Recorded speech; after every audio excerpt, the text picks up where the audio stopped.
और नेक है जिनके आरमा बस वही दरबार की कहना है क्या कि अल्लाह का हो या कि अल्लाह को हो या राम भगवान एक है।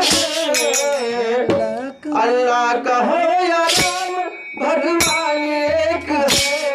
प्याले अलग अलग है अगर जानो एक है।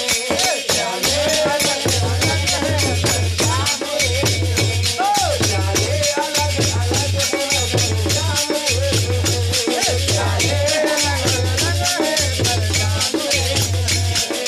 अल्लाह का हो या राम भगवान एक है। अल्लाह का हो या राम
में